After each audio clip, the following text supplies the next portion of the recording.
pick, they selected Ted McMillan, wide receiver out of Arizona. For the ones that don't know, Dave Canales is a former wide receiver coach for the Seattle Seahawks. He helped coach up DK Metcalf.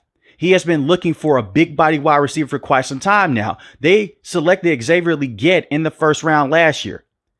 On the back half of the first round, the problem with Xavier was this. Xavier dropped a lot of passes last year, and I still do believe that he has potential to be one of the better wide receivers in the NFL. But he has so many drop passes against the Philadelphia Eagles that cost him the football game. The same against the Kansas City Chiefs. And those are pivotal moments. Bryce Young did enough to win them those games, and their defense was still atrocious in those matchups. But Xavier's dropping the football. Adam Thielen, he missed majority of last season dealing with a hamstring injury. He was able to come back and finish off the season, but he injured his hamstring against the Las Vegas Raiders. Then you had Jalen. Jalen was an undrafted free agent. He came in and he looked very good for you as well. So now you have a wide receiving core with Ted McMillan, Jalen Coker, Adam Thielen, Xavier Legette.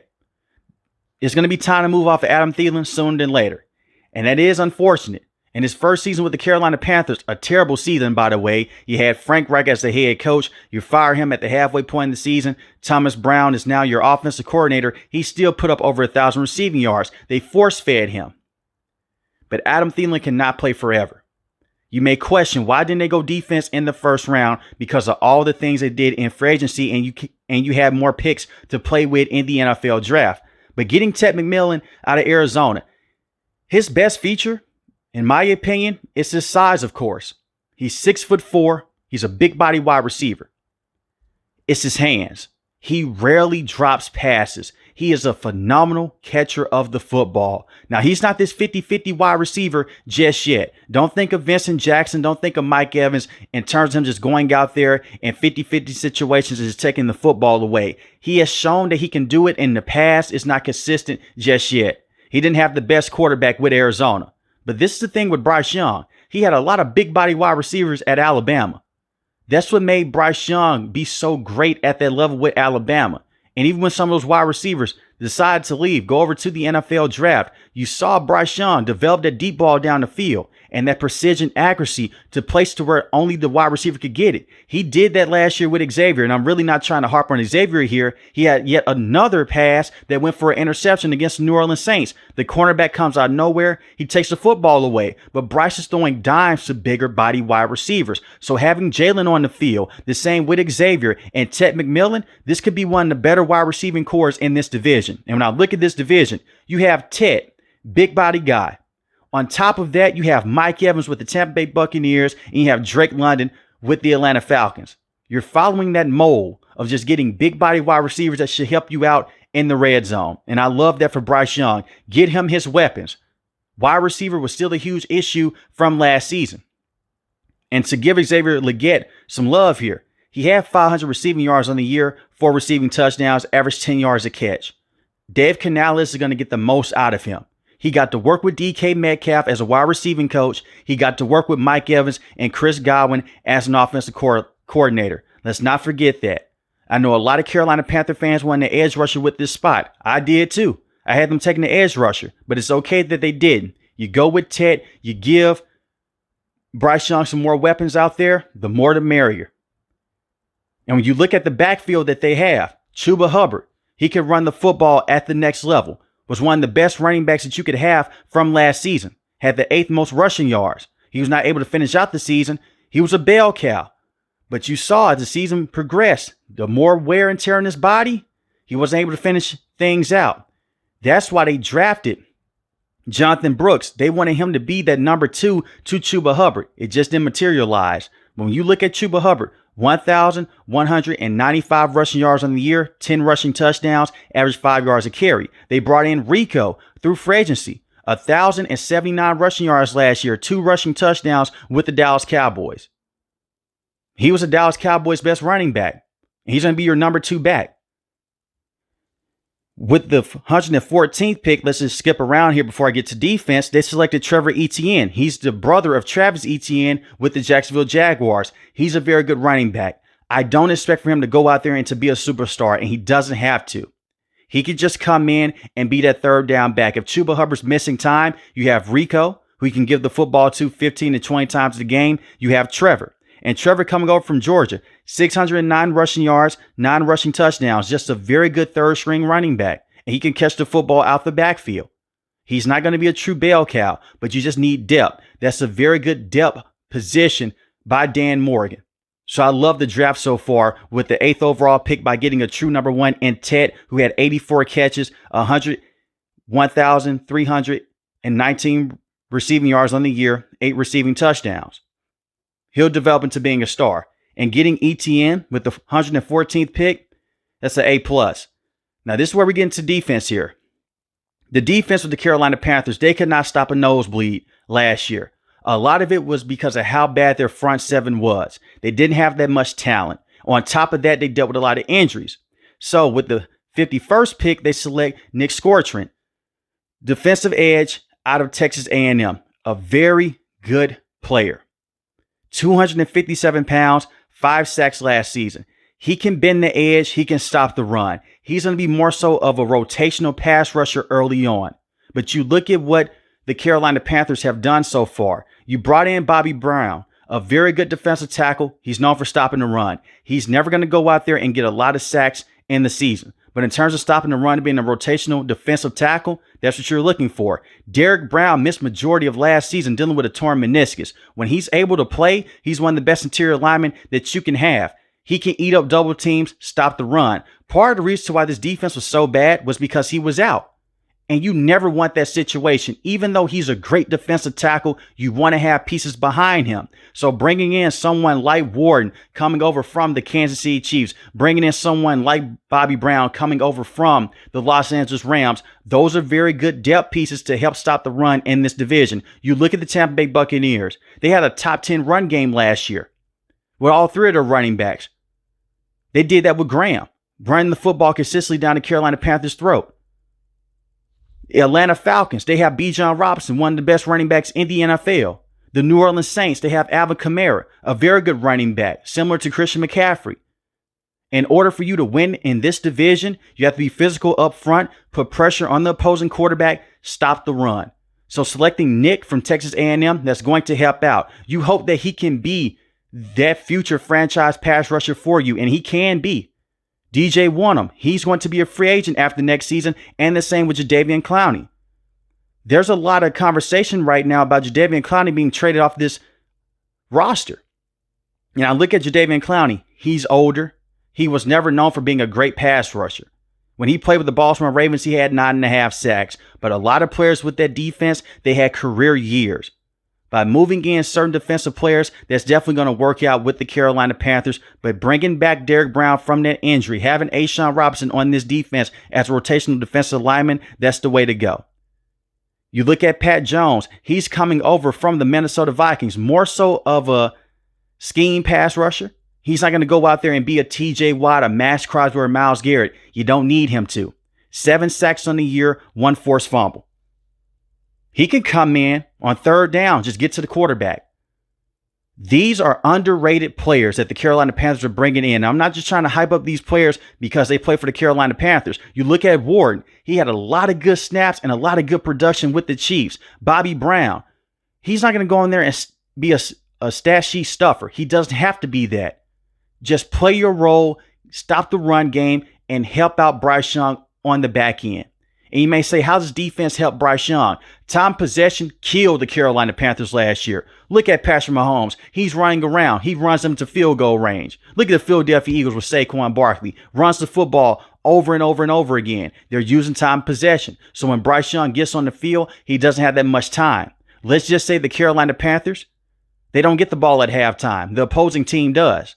They may leave Bryce Young 10 to 15 seconds left right before halftime. You'll kneel it out. They walk away with a touchdown. They're up 14-3 per se. Let's just say that happens. You don't get ball at halftime. The opposing team does. They come out the gate. They run the football again. You get the football late in the 3rd quarter. It's 21-3. You're putting more stress on your quarterback. That's why it's a team game. And we're going to have a lot of things to say about Bryce Young on the back half of this video, but helping him out with defense is one of the biggest things that you can do. And I look at Coach EJ. There's not going to be that many excuses this year. They're getting you the right players. Dan Morgan came out and he did say that they set him up for failure. They did not give him the right defensive pieces. In my opinion, they're giving him the right defensive pieces. With the 77th overall pick, they went with Princely. Very good edge rusher out of Ole Miss, 6'4", 244 pounds. He reminds me a lot of Jared Verse. He had 10.5 sacks last season. He has some heavy hands in terms of hitting the running back, knocking the football out of their hands, and just pushing offensive linemen off of him. The only thing that you worry about him is just discipline. He can get a little extra on the field, which is a good thing. He is very aggressive. But he's able to go out there, set the edge, get to the quarterback at a consistent basis. Now you have a bunch of defensive linemen that can do different things and give you different flavors up front. That is what you're looking for if you are the Carolina Panthers. So all the excuses from last year, they don't have the talent. You can say that they're very young, and they are, but you're mixing in veterans like DJ Wonnum, who did miss time last year. When he was able to play, he looked very good. You have Jadeveon Clowney, if he's able to stick around, and A'Shawn Robinson, mixing in some of that old blood with that new blood to help out the Carolina Panthers in that front seven. It's going to make your back end of your defense be even better. You look at J.C. Horn. You gave him a very expensive deal. It's worth it. I know that he's dealing with a lot of injuries in the past, but when I look at J.C. Horn, he's one of the best cornerbacks that you can have. And for the life of me, Coach EJ let the man travel. I know it gives a hat tip off to the offense. They're playing man coverage. So what? Go out there and have him matched up on weapons like DJ Moore. When I go back and I look at that game against the Chicago Bears, DJ Moore is cooking the Carolina Panthers. That is so disrespectful because you traded DJ Moore in that deal to go bring in Bryce Young. Why is Michael Jackson on him? Put your best cornerback on him, and the money that they just paid J.C. Horn, he should be guarding the best receiver week in and week out. I don't care if he's on the left side of the field, if he's on the right side of the field. Now, if their best wide receiver is a slot, I wouldn't put J.C. Horn in the slot. He's more so of an outside cornerback. But if he's going against an outside wide receiver like Mike Evans, you give him that responsibility. And the same with Drake London. You let him be on that island and give him safety help over the top.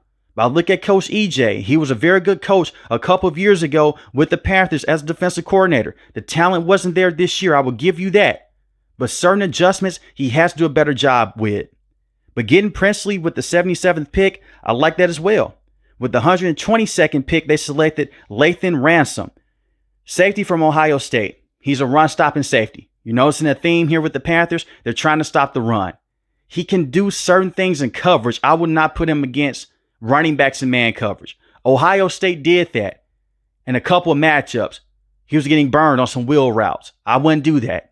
And I look at the Panthers defense, they run man to man, but they have safeties over the top. They're able to plug them in, similar to how they did with Jeremy Chin a few years back.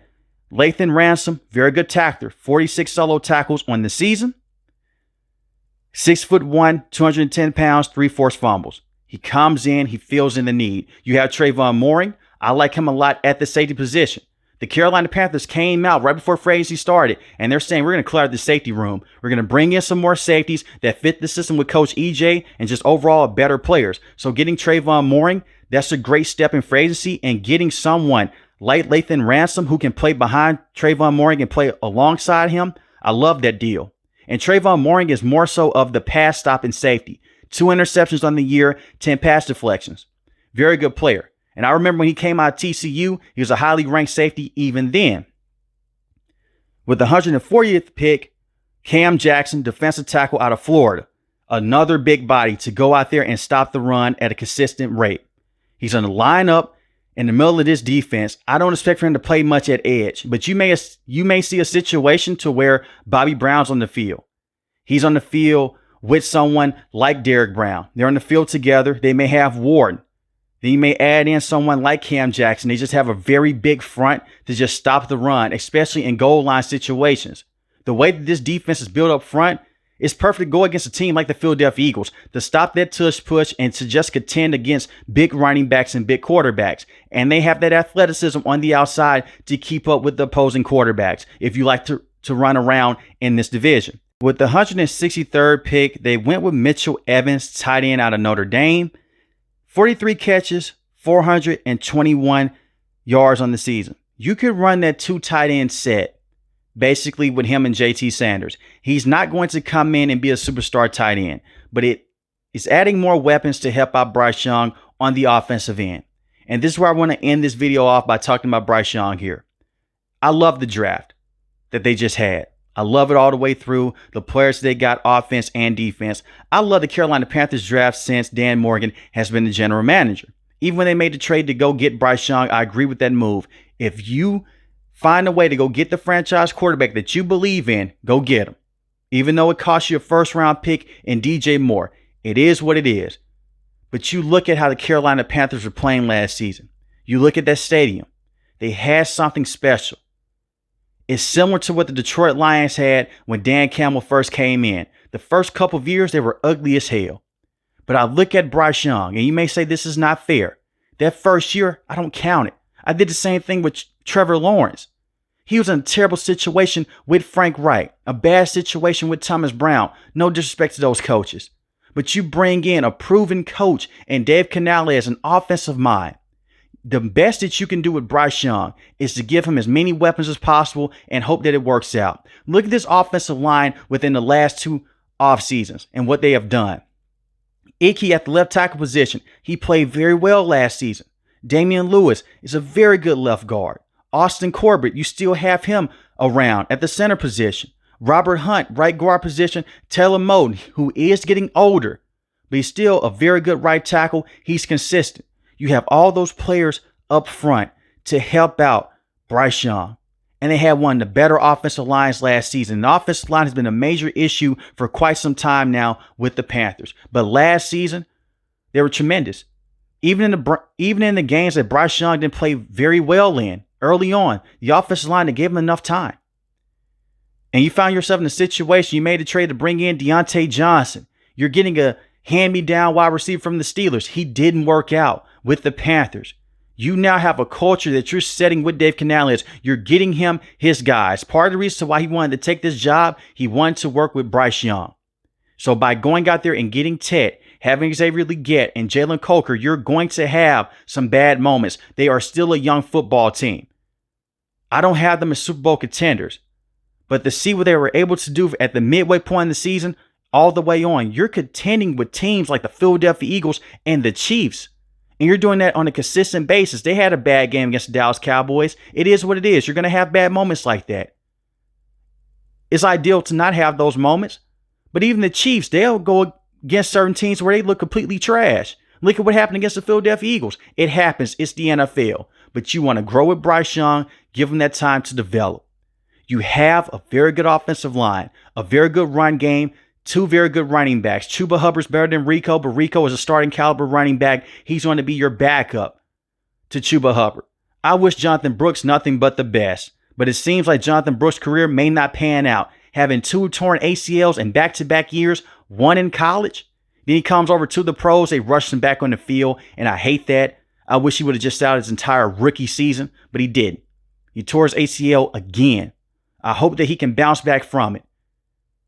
You look at him on Instagram, look at him on Twitter. He's willing to go out there and work out and go through some bad things. He did this stuff in college he did the stuff in high school heading into college.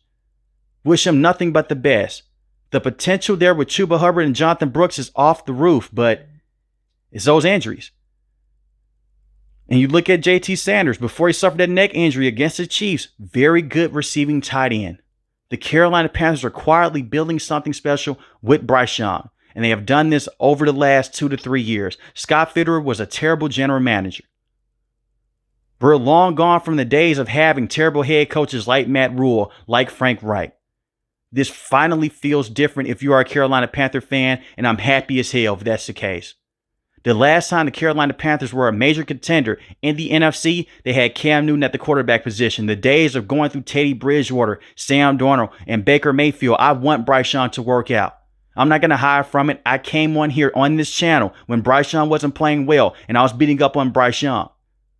They traded all those picks to go up there and select you, and you didn't look good. He didn't trust his offensive line, didn't trust his instincts because of how bad things happened his first year. We saw the same things happen with David Carr when he was a quarterback with the Houston Texans, but you give him time. He looked confident last season. He was dejected when he went against the Los Angeles Chargers. But he started dancing on the sideline. His teammates are hyping him up, and they stuck with him. So going out there and selecting Ted with that 8 overall pick shows they still have a lot of confidence in Bryce Young moving forward, and he is the franchise quarterback. If it doesn't work out, which I think is highly unlikely, you just wash your hands and say, you know what, it is what it is. But with my projection right now with the Carolina Panthers, I have them being one of the better teams in the NFC. Have them being one of the most improved teams. You look at the Lions, and the reason why I compare this team to the Detroit Lions, they're doing something similar that the Lions did. I'm going to run this football and build our team off of being physical. And we're going to beat you up on defense and offense. And we're going to take care of our quarterback. And don't sleep on Bryce Young's athleticism. He can run around and make plays behind the line of scrimmage. That is what also helped him be the first overall pick over CJ. But let me know in the comment section below, how do you feel about the free agency period and the draft period for the Carolina Panthers this offseason? If you're new to the channel, hit the subscribe button. If you like the video, hit the like button. Most importantly, want each and every last one of you guys stay safe, stay positive. Thanks for the video, guys. God bless.